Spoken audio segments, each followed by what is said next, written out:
सबसे पहले हम आपको अष्टांग योग का परिचय देंगे।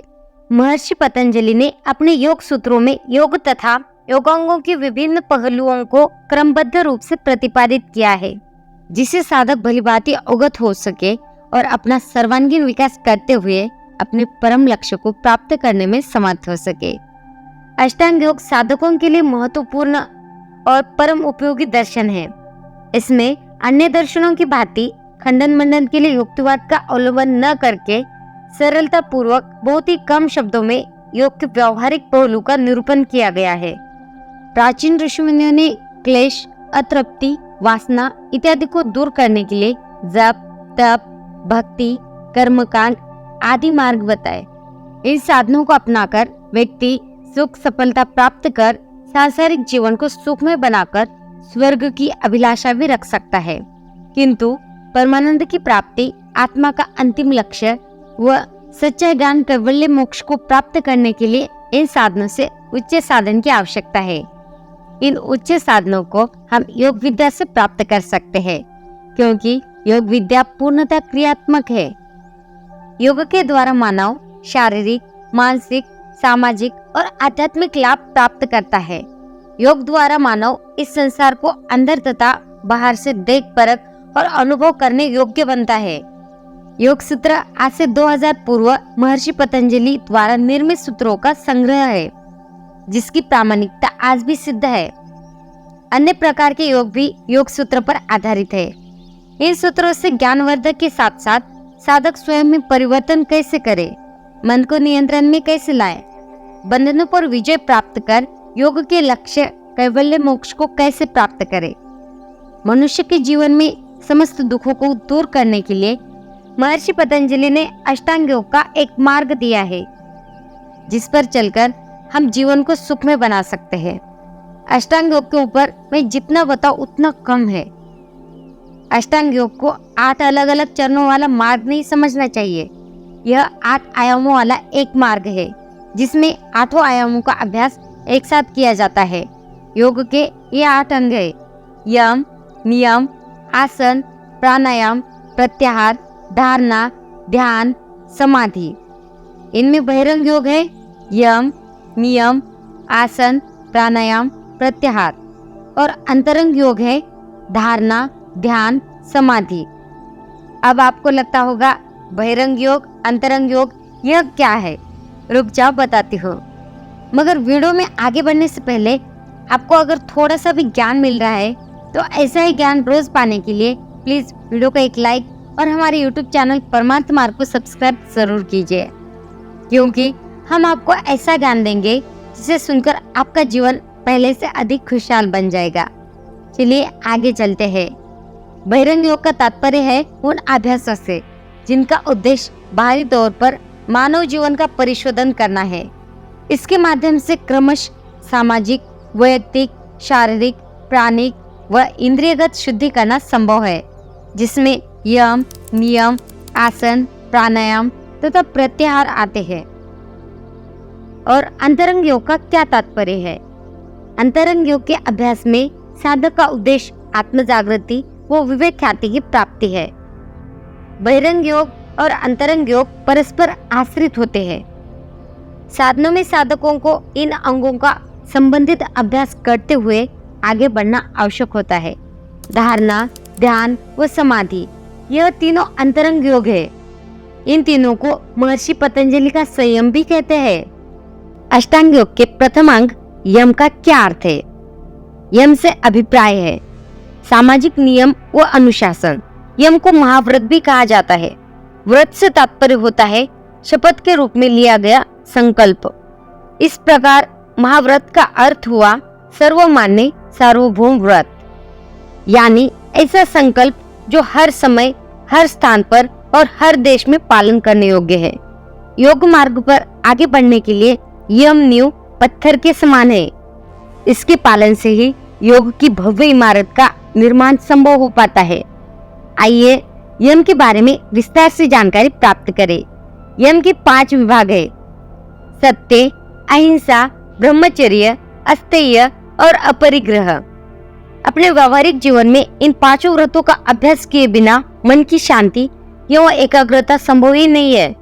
अब हम सत्य, अहिंसा, ब्रह्मचर्य, अस्तेय और अपरिग्रह इन सबको एक एक करके समझते हैं। सत्य, जो जैसा देखा, सुना या जाना गया उसको उसी तरह से कहना सत्य है। न्याय और समानता पूर्वक व्यवहार सत्य आचरण है। मन, वचन तथा कर्म से सत्य का आचरण सर्वश्रेष्ठ धर्म है। कबीर साहब जी ने भी कहा है, सांच बराबर तप नहीं, झूठ बराबर पाप। जाको हृदय सांच है, ताको हृदय आप। अपने व्यवहारिक जीवन में सत्य को बिना उतारे मन की शांति, एकाग्रता आना संभव ही नहीं है। यह आपसी विश्वास और प्रेम बढ़ाने का सबसे अच्छा माध्यम है। दूसरा विभाग है अहिंसा। मन, वाणी तथा कर्म से किसी को भी कोई हानि न पहुंचाना अहिंसा है। पर दोष, निंदा, चुगली, क्रोध, कटुवाणी आदि के द्वारा किसी को कष्ट देना हिंसा ही है। यदि हमें अपने मन तथा चित्त को शुद्ध एवं निर्मल करना है तो इससे बचना होगा। शुद्ध प्रेम ही इसका आधार है। तीसरा, ब्रह्मचर्य। ब्रह्मचर्य किसे कहते हैं? ब्रह्म प्लस चर्या अर्थात ब्रह्म अनुरूप जीवन शैली।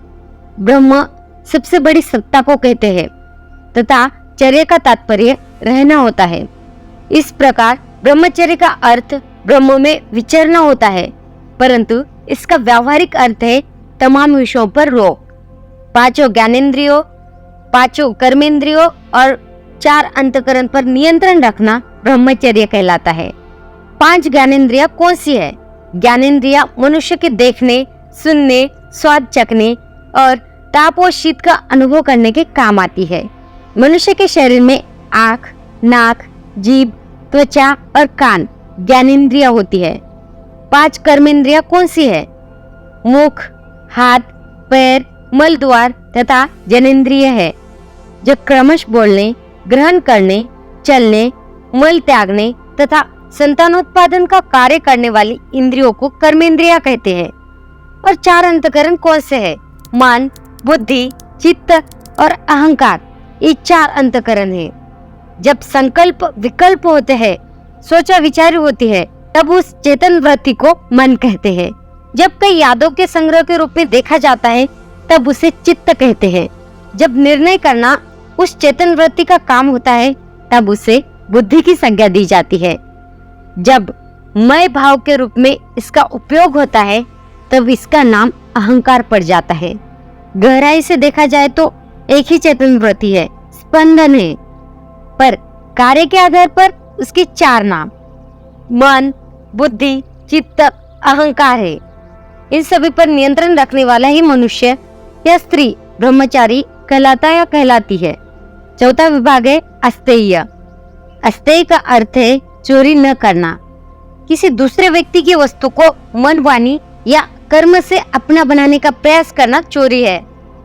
सबसे अच्छी बात यह है कि मनुष्य भगवान के द्वारा दिए गए द्रव्य आदि का ही उपभोग करे और माता पिता, आचार्य तथा सत्पुरुषों के द्वारा मिले द्रव्य पर संतोष करे। द्रव्य माने वस्तु है, परंतु द्रव्य की अभिलाषा कभी न करे। पर द्रव्येषु लोष्टवत् अर्थात दूसरे के द्रव्य को मिट्टी के समान समझे, इसको अस्तेय कहा गया है। अब बचा अष्टांग योग के यम का आखिरी विभाग, जो है अपरिग्रह। अपरिग्रह का अर्थ न पकड़ना या न ग्रहण करना है। अपनी आवश्यकता से अधिक वस्तु और धन का संग्रह करना अनुचित है। वे लोग जो संग्रह करने में विश्वास करते हैं, उनका सारा समय वस्तुओं की रक्षा करने की चिंता तथा फिक्र में ही बीत जाता है। ऐसे व्यक्ति का मन सदा अशांत बना रहता है। नियम, वैयक्तिक अनुशासन व आत्म परिशोधन है। नियम के अंतर्गत हम देखेंगे कि हमें अपने आप से कैसा व्यवहार करना चाहिए। अपने आप से व्यवहार करने से अभिप्राय है कि हम अपने शरीर को कैसा रखें, अपनी बुद्धि को कैसा रखें, कैसे उन्हें शुद्ध व पवित्र रखते हुए अपनी शक्तियों को बढ़ाए। मन को नियंत्रित करने के लिए उसे नियमों के कड़े अनुशासन में रखना चाहिए।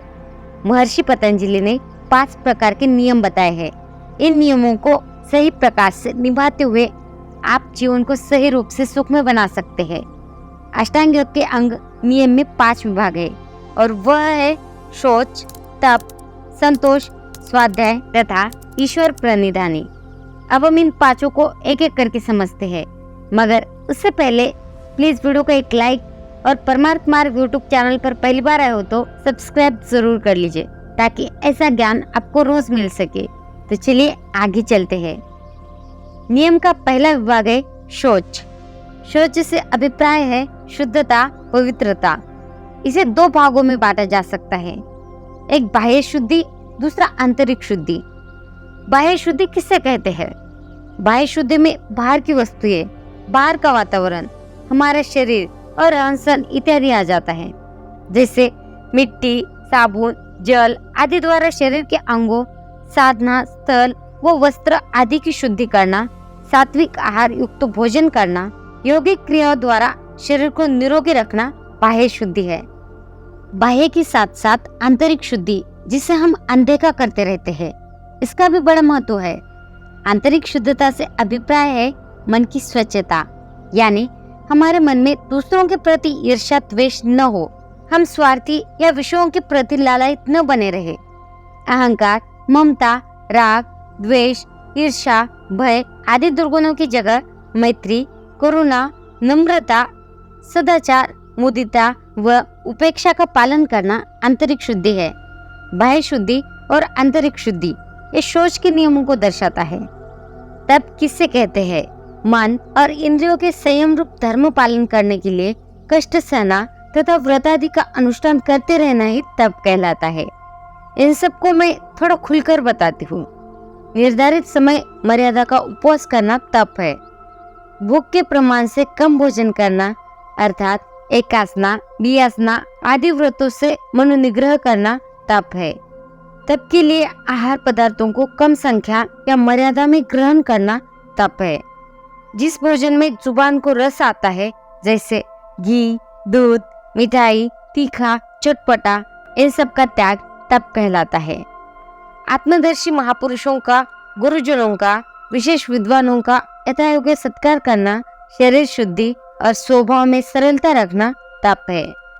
शरीर को सूक्ष्म साधनों से दूर रखना, उसे कष्ट सहने योग्य बनाना, कष्ट को भी संभाव से सहन करना तप है। ब्रह्मचर्य और सत्य, अहिंसा का पालन करना भी तप कहलाता है। तप से पापों का नाश होता है तथा सिद्धियां प्राप्त होती है। अब जानेंगे संतोष किसे कहते हैं। संतोष से जो सुख प्राप्त होता है वह सबसे उत्तम सुख है। संतोष को ही मोक्ष सुख भी कहते हैं। सुख, दुख, लाभ, हानि, यश, अपयश, सिद्धि, असिद्धि, अनुकूलता, प्रतिकूलता आदि के प्राप्त होने पर सदैव संतुष्ट प्रसन्नचित्त रहने का नाम संतोष है। व्यावहारिक जीवन में काम, क्रोध, लोभ, मोह, मद मत्सर, अहंकार आदि के वशीभूत न होकर सदा संतोष का आश्रय ग्रहण करना ही संतोष कहलाता है। अष्टांग योग के नियम का चौथा विभाग है स्वाध्याय। स्वाध्याय का मतलब जिस अध्ययन प्रक्रिया को दैनिक जीवन में अपनाने से स्व का मतलब अपने आप को जानने समझने में सहायता मिले, वही स्वाध्याय कहलाता है। कल्याणप्रद शास्त्रों का अध्ययन और अपने इष्ट के नाम का जप, सुमिरन, पठन, मनन एवं गुणानुवाद करने का नाम भी स्वाध्याय है। अपने इष्ट के स्वरूप को बुद्धि में धारण कर अपने अंतःकरण में उनका गुणानुवाद करना स्वाध्याय साधना की एक विधि है। इससे अहंकार मिटता है, अंतःकरण शुद्ध होता है तथा स्व को जानने की क्षमता का विकास होता है। पांचवा विभाग है ईश्वर प्रणिधान। आप ईश्वर के जिस स्वरूप को मानते हो, अपने सभी कर्म उसी ईश्वर को अर्पण करते जाना तथा उन कर्मों के फलों को भी अपने भगवान के चरणों में अर्पण कर देना ही ईश्वर प्रणिधान कहलाता है। ईश्वर प्रणिधान में भावना यह होती है कि यह सब भगवान के आदेश पालन हेतु कर रहा हो। इस प्रकार बुद्धि से, वाणी से, शरीर से जितने भी पुण्य कर्म किए जाए वे सब उस भगवान को समर्पित करते जाना पूर्ण ईश्वर प्रणिधान है। कम शब्दों में ईश्वर प्रणिधान का अर्थ ईश्वर के प्रति पूर्ण समर्पण, पूर्ण श्रद्धा होना ही ईश्वर प्रणिधान है। पूर्ण का क्या मतलब है?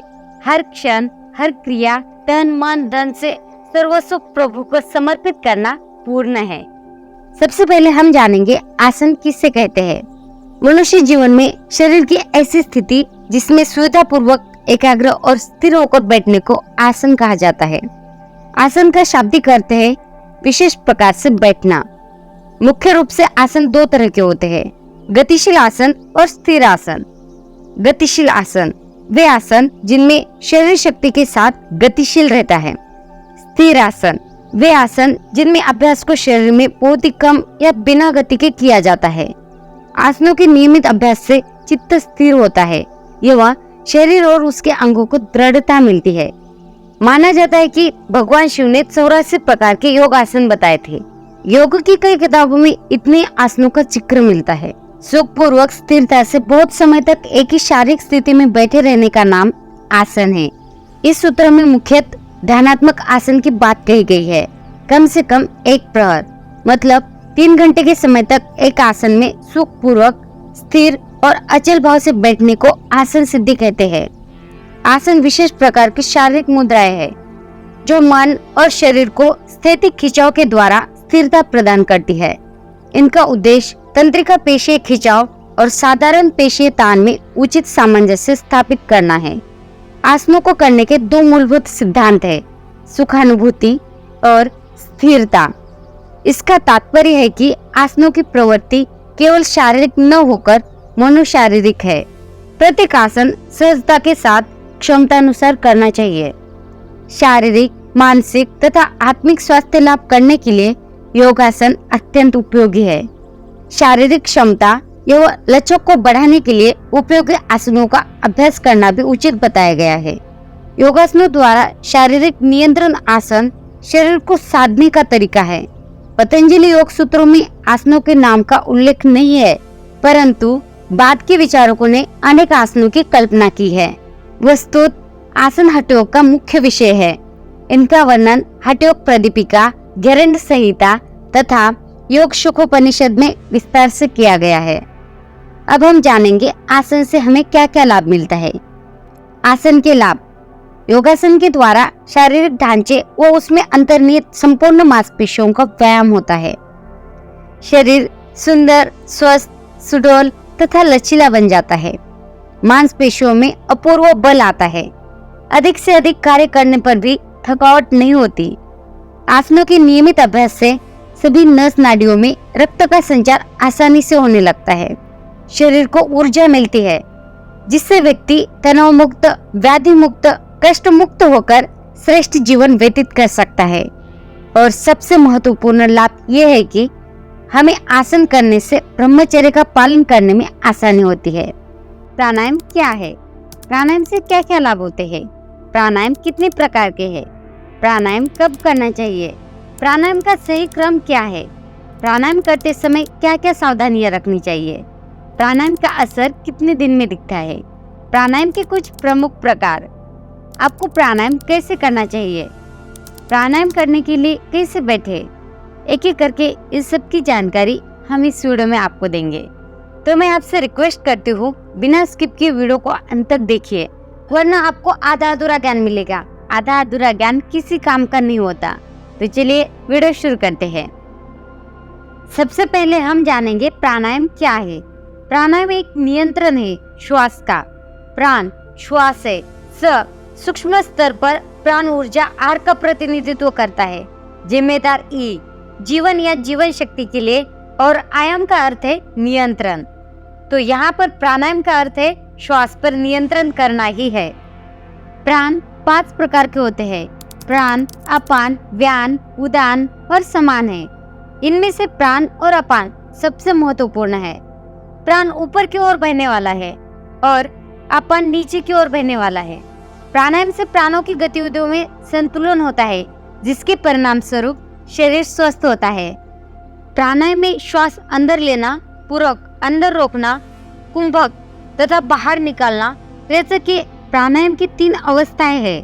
प्राणायाम शारीरिक तथा मानसिक शुद्धि में सहायक है। इसके अभ्यास से नाड़ियां शुद्ध होती है तथा पूरे शरीर में प्राण शक्ति का सम्यक संचार होता है। इसलिए प्राणायाम का अभ्यास आवश्यक है। प्राणायाम करने से शरीर हल्का हो जाता है, जिससे हमारा मन शांत रहता है और हम हर चीज पर ज्यादा फोकस कर पाते हैं। हमारी एकाग्रता बढ़ती है, हमारी चंचलता शांत होती है और हम अपने लक्ष्य पर आसानी से पहुंच पाते हैं। प्राणायाम की निरंतर अभ्यास से सिद्धियां प्राप्त होती है।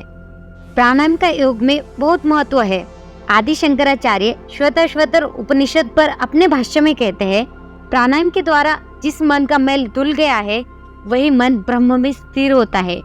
प्राणायाम पर बहुत से महापुरुषों ने बहुत ही महत्वपूर्ण बातें कही है, मगर मैं उनका उल्लेख यहाँ नहीं करूंगी क्योंकि वीडियो बहुत लंबी हो जाएगी। हमने यहाँ पर प्राणायाम के कुछ प्रमुख प्रकार बताए हैं। शीतली प्राणायाम, उज्जयी प्राणायाम, कपालभाति प्राणायाम। कपालभाति प्राणायाम से शरीर की बड़ी चर्बी घटती है। यह इस प्राणायाम का सबसे बड़ा फायदा है। नाड़ी शोधन प्राणायाम। नाड़ी शोधन को प्राणायाम का राजा भी कहा गया है। इसे करने से शरीर में सभी नाड़ियों का शुद्धिकरण होता है। डिग्र प्राणायाम, भस्त्रिका प्राणायाम, बाह्य प्राणायाम, भ्रामरी प्राणायाम, अनुलोम विलोम प्राणायाम। अनुलोम विलोम प्राणायाम से सर्दी जुकाम व दमा की शिकायतों से काफी हद तक बचाव होता है। आने वाले समय में हम आपको इन सभी के बारे में अलग अलग वीडियो बनाकर आपको विस्तार से बताएंगे। प्राणायाम का सही क्रम क्या है? आसन के बाद प्राणायाम करें। प्राणायाम करने का सही क्रम जानने से पहले योग मुद्राओं से पहले या बाद में अभ्यास करने का प्रश्न है। प्राणायाम सूक्ष्म व्यायाम है। इनसे पूरी तरह से लाभ उठाने के लिए आपको अपने योगासन के बाद प्राणायाम का अभ्यास करना चाहिए। आपको यह कैसे करना चाहिए? आपको प्राणायाम का अभ्यास ठंडी और हवादार जगह पर करना चाहिए। सुबह और शाम का समय आदर्श है। आपको कम से कम 15 मिनट तक अभ्यास करना चाहिए। हर दिन एक ही स्थान और समय पर इसका अभ्यास करें। आपको अपना दैनिक प्राणायाम अभ्यास खाली पेट करना चाहिए। स्थान विकर्षणों से मुक्त होना चाहिए। प्राणायाम करने के लिए कैसे बैठे? फर्श पर चटाई या योगा मैट बिछाकर किसी भी ध्यान करने के आसन में बैठ जाए, जैसे कि पद्मासन, सुखासन, सिद्धासन या वज्रासन। अगर आपको कोई भी समस्या हो या जमीन पर बैठने में परेशानी हो तो एक कुर्सी पर बैठ सकते हैं। प्राणायाम कब नहीं करना चाहिए? किसी रोग की स्थिति में तथा गर्भवती महिलाओं को वेगयुक्त प्राणायाम नहीं करनी चाहिए। दमा, उच्च रक्तचाप तथा हृदय रोगियों को कुंभक नहीं करना चाहिए। प्रत्येक प्राणायाम अपनी क्षमतानुसार करें। किसी स्तर पर किसी प्रकार के कष्ट का अनुभव न हो अथवा श्वास घुटने न पाए। प्राणायाम का असर कितने दिन में दिखता है?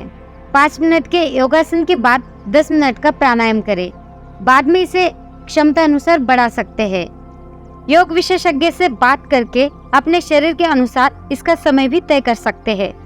योग अगर सही तरीके से किया जा रहा है तो इसका असर 4-5 दिन में दिखने लगता है। प्राणायाम करते समय क्या क्या सावधानियां रखनी चाहिए? सबसे पहले 3 बातों की आवश्यकता है: विश्वास, सत्य भावना, दृढ़ता। प्राणायाम करने से पहले हमारा शरीर अंदर से और बाहर से शुद्ध होना चाहिए। सुखासन, सिद्धासन, पद्मासन, वज्रासन किसी भी आसन में बैठे, मगर जिसमें आप अधिक देर बैठ सकते हैं उसी आसन में बैठे। प्राणायाम करते समय हमारे हाथों को ज्ञान या किसी अन्य मुद्रा में होनी चाहिए। प्राणायाम करते समय हमारे शरीर में कहीं भी किसी प्रकार का तनाव नहीं होना चाहिए। यदि तनाव में प्राणायाम करेंगे तो उसका लाभ नहीं होगा। प्राणायाम करते समय अपनी शक्ति का अतिक्रमण ना करें। हर सांस का आना जाना बिल्कुल आराम से होना चाहिए। हम जानेंगे नंबर 1 प्रत्याहार क्या है, नंबर 2 इंद्रिय क्या है, इंद्रियों को कैसे वश में करें, नंबर 3 वासनाएं क्या है, नंबर 4 प्रत्याहार को कैसे साधे और लास्ट नंबर 5 प्रत्याहार के लाभ। इन सबको हम एक एक करके समझते हैं। सबसे पहले हम जानेंगे प्रत्याहार क्या है। प्रत्याहार 2 शब्दों प्रति और आहार से मिलकर बना है। प्रति का अर्थ है विपरीत, अर्थात इंद्रियों के जो विषय है उनको उनके विषय या आहार के विपरीत कर देना प्रत्याहार है। इंद्रिया विषय है, ये विषय को ग्रहण करती है। ये विषय है पंच तन्मात्राएं। चेतना ज्ञान प्राप्त करना चाहती है और चित्त उसका माध्यम बनता है।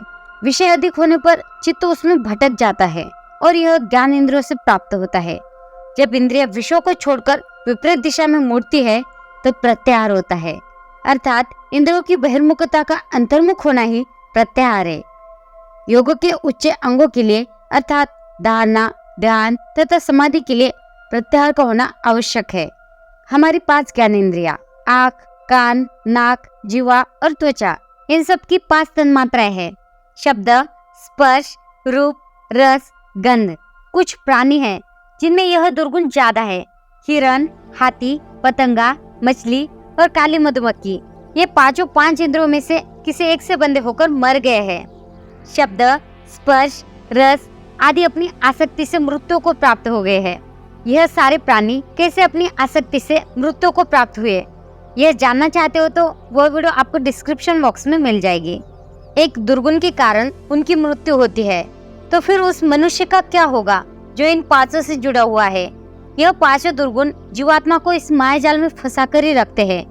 जैसे हमने कहा, इंद्रियों को अंतर्मुख करने की चेष्टा या स्थिति को ही प्रत्याहार कहा गया है।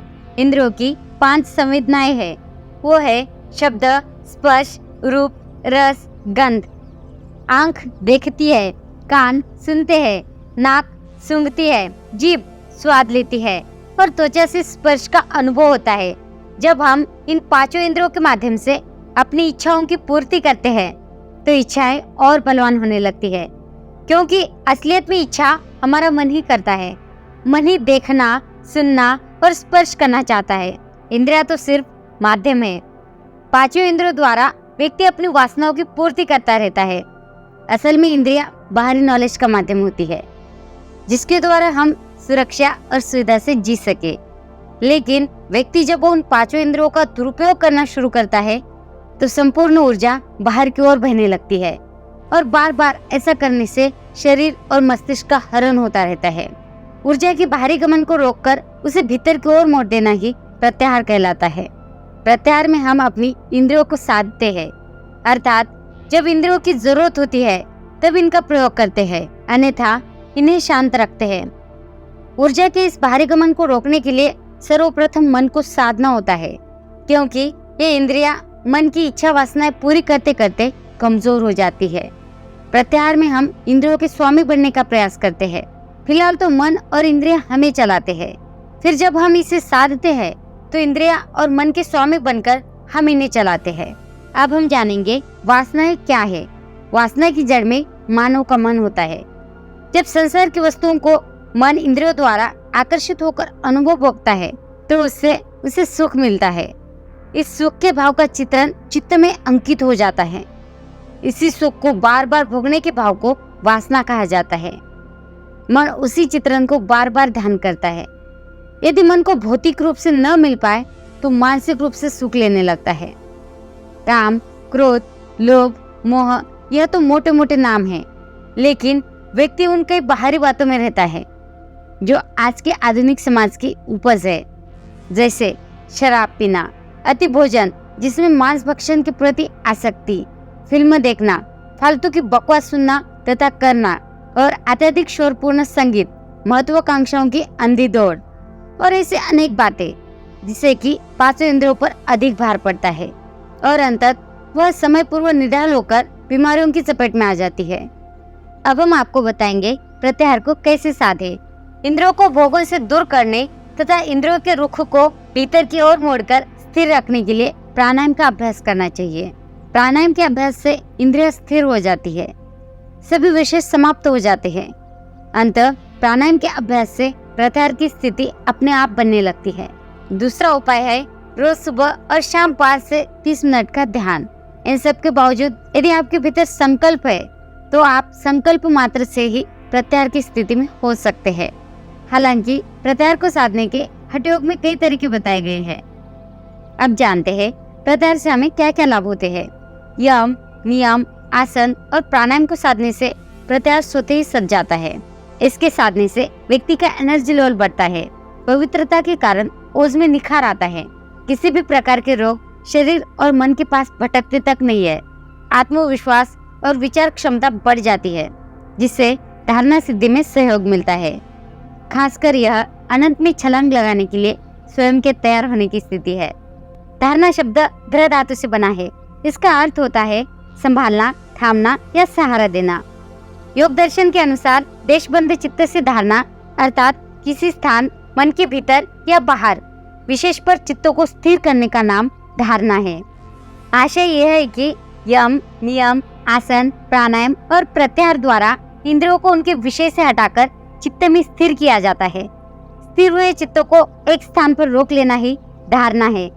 अष्टांग योग के अंतर्गत प्रथम 5 अंग यम, नियम, आसन, प्राणायाम तथा प्रत्याहार, बहिरंग और शेष 3 अंग धारणा, ध्यान, समाधि, अंतरंग नाम से प्रसिद्ध है। ये जानकारी हमने अष्टांग योग का परिचय इस वीडियो में दे दी थी। उस वीडियो को आपने नहीं देखा तो यह वीडियो होने के बाद उन वीडियो को भी देख लीजिए। उन वीडियो की लिंक मैं डिस्क्रिप्शन बॉक्स में दे दूंगी। तो चलिए आगे चलते हैं। धारणा में मन को एकाग्र चित्त करके ध्येय विषय पर लगाना पड़ता है। किसी एक विषय का ध्यान में बनाए रखना। वैसे तो शरीर में मन को टिकाने के मुख्य स्थान मस्तक, भूमध्य, नाक का अग्रभाग, जीवा का अग्रभाग, कंठ, हृदय प्रदेश, नाभि आदि को माना गया है। हृदय प्रदेश का अभिप्राय शरीर के हृदय नामक अंग के स्थान से न होकर छाती के बीचों बीच जो गड्ढा होता है उससे है। जहाँ धारणा की जाती है वही ध्यान करने का विधान है। ध्यान के बाद समाधि के माध्यम से आत्मा प्रभु का दर्शन करता है और दर्शन वही हो सकता है जहाँ आत्मा और प्रभु दोनों उपस्थित हो। प्रभु तो शरीर के अंदर भी है और बाहर भी, परंतु आत्मा केवल शरीर के अंदर ही विद्यमान है। इसलिए शरीर से बाहर धारणा नहीं करनी चाहिए। कुछ कारणों की वजह से हम मन को लंबे समय तक एक स्थान पर नहीं टिका पाते। वह कारण कौन से है? चलिए मैं आपको बताती हूँ। मन जड़ है, इसको हम चेतन मानते हैं, यह एक कारण हो गया।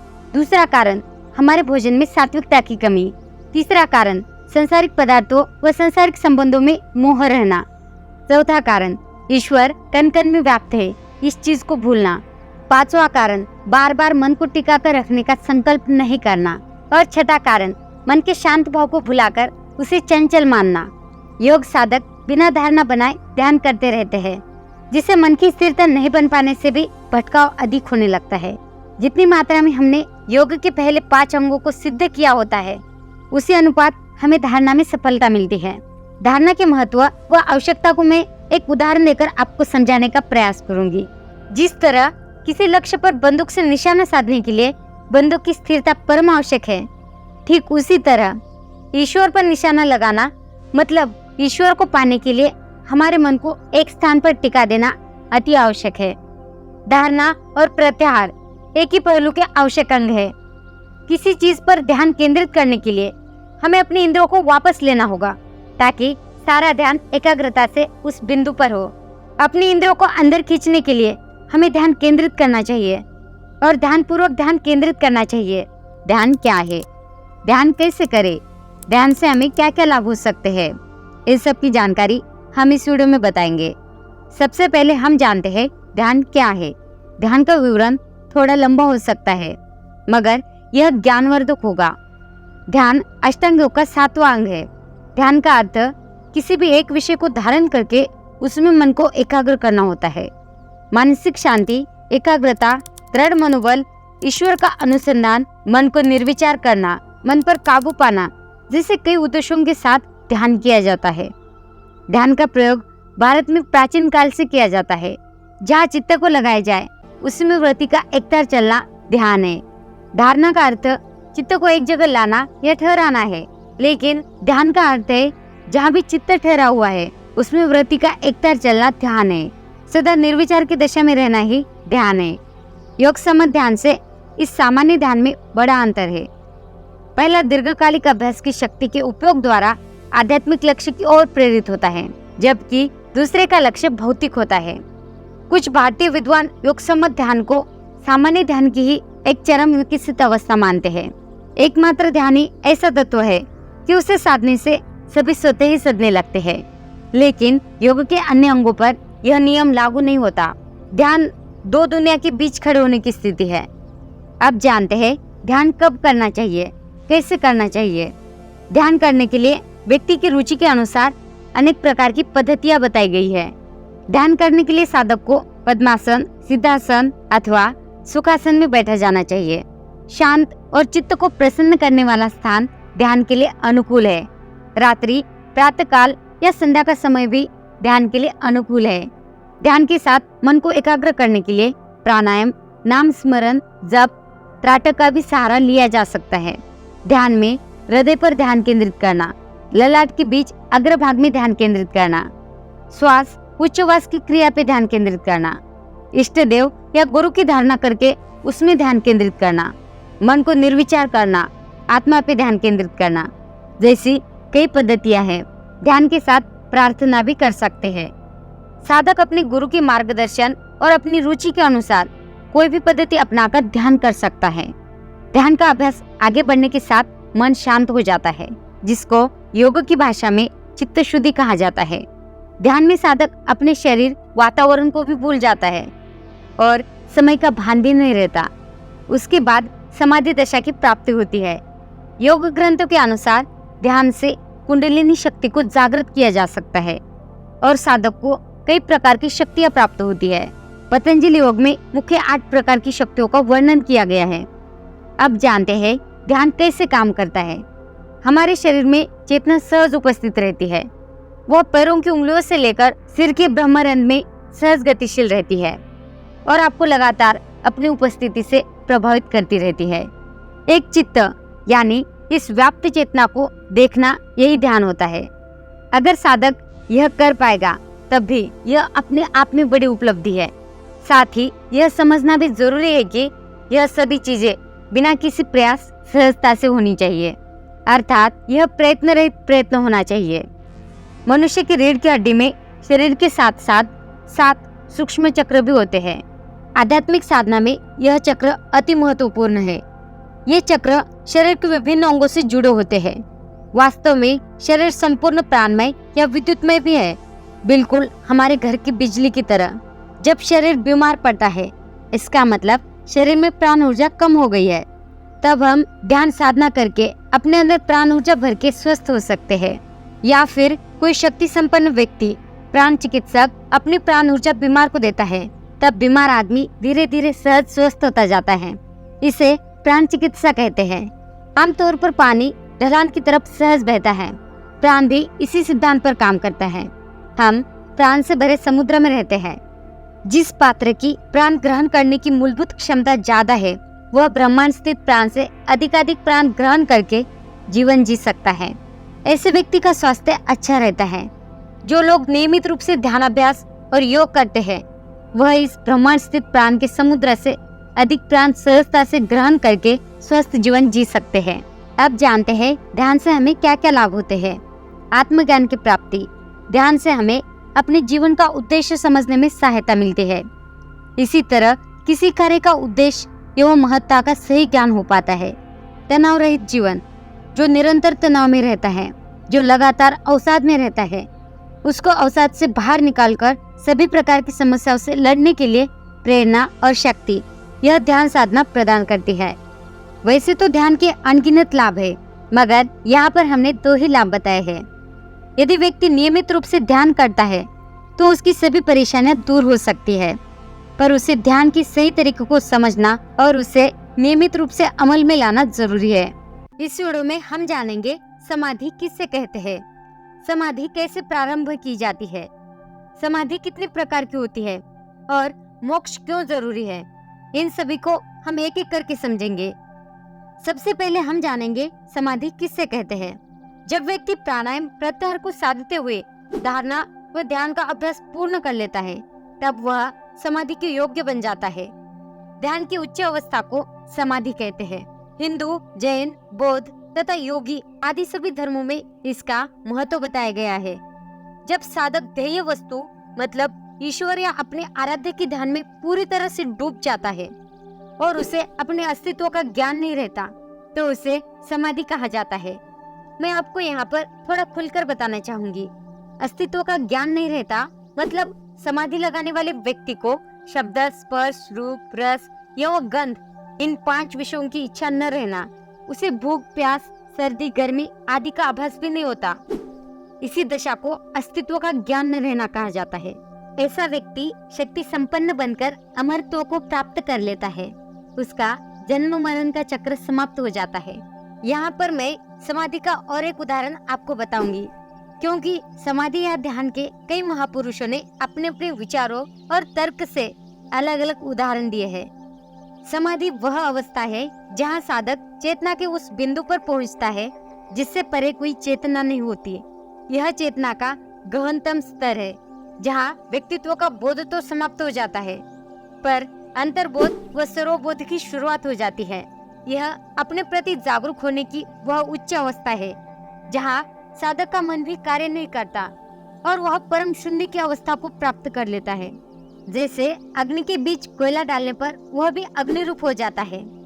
इस प्रकार परमेश्वर के दिव्य ज्ञान आलोक में आत्मा प्रकाश में होकर शरीर भाव से ऊपर उठकर स्वयं को परमेश्वर के आनंद स्वरूप और पूर्ण ज्ञान में परिपूर्ण हो जाती है, जिसे समाधि कहते हैं। बौद्ध धर्म में समाधि को निर्वाण और जैन धर्म में कैवल्य ज्ञान कहा गया है। योग में इसे समाधि कहते हैं। इसके कई स्तर होते हैं। पतंजलि योग सूत्र में समाधि को 8वीं या अंतिम अवस्था बताया गया है। प्राणवायु को 5 सेकंड तक रोक कर रखना धारणा है। 60 सेकंड तक मन को किसी विषय पर केंद्रित करना ध्यान है और 12 दिनों तक प्राणों का निरंतर संयम करना ही समाधि है। पूर्ण रूप से सांस पर नियंत्रण और मन स्थिर व संतुलित हो जाता है, तब समाधि की स्थिति कहलाती है। अब जानेंगे समाधि कैसे प्रारंभ की जाती है। जब व्यक्ति प्राणायाम प्रत्याहार को साधते हुए धारणा व ध्यान का अभ्यास पूर्ण कर लेता है, तब वह समाधि के योग्य बन जाता है। समाधि के लिए व्यक्ति के मन में किसी भी प्रकार के बाहरी विचार नहीं होते। व्यक्ति का मन पूर्ण स्थिर रहकर आंतरिक आत्मा में लीन हो जाता है, तब समाधि घटित होती है। इसलिए समाधि से पहले ध्यान के अभ्यास को बताया गया है। ध्यान से ही चित्त यानी मन विचार शून्य हो जाने की अवस्था में समाधि घटित होती है। समाधि प्राप्त व्यक्ति का व्यवहार सामान्य व्यक्ति से अलग हो जाता है। वह सभी में ईश्वर को ही देखता है और उसकी दृष्टि में ईश्वर ही सत्य होता है। समाधि में लीन होने वाले योगी को अनेक प्रकार की दिव्य ज्योति और अलौकिक शक्ति का ज्ञान प्राप्त स्वतः ही हो जाता है। अगला हमारा विषय है समाधि कितनी प्रकार की होती है। योग में समाधि के 2 प्रकार बताए गए हैं। एक संप्रज्ञात समाधि, 2 असंप्रज्ञात समाधि। एक संप्रज्ञात और दूसरी असंप्रज्ञात। संप्रज्ञात समाधि वितर्क, विचार, आनंद और अस्मितानुगत होती है। असंप्रज्ञात समाधि में सात्विक, राजस और तामस सभी वृत्तियों का निरोध हो जाता है। मोक्ष क्यों जरूरी है? मोक्ष को परम पद भी कहा जाता है। आपको तो यह पता ही होगा, आत्मा परमात्मा का अंश है और वह इस जन्म मरण के चक्र में फंस गया है। समस्त दुखों से मुक्ति या छुटकारा धर्मशास्त्रों के अनुसार आत्मज्ञान द्वारा माइक बंधने से रहित होकर अपने शुद्ध ब्रह्म स्वरूप का बोध प्राप्त करना मोक्ष कहलाता है। इस अवस्था में जीव सब प्रकार के सांसारिक सुख दुख की अनुभूति से परे हो जाता है और उसका जन्म मरण का चक्र समाप्त हो जाता है। फिर उसे इस संसार में आकर जन्म लेने की आवश्यकता नहीं होती। इसलिए मोक्ष जरूरी है। दी गई जानकारी आपको कैसी लगी, प्लीज हमें कमेंट करके जरूर बताइए। अभी तक वीडियो को लाइक और चैनल सब्सक्राइब नहीं किया तो कर लीजिए, ताकि हमें ऐसी और वीडियो बनाने में मोटिवेशन मिले। तो मिलते हैं दोस्तों अगली वीडियो में ऐसे किसी बेस्ट टॉपिक के साथ। तब तक के लिए धन्यवाद।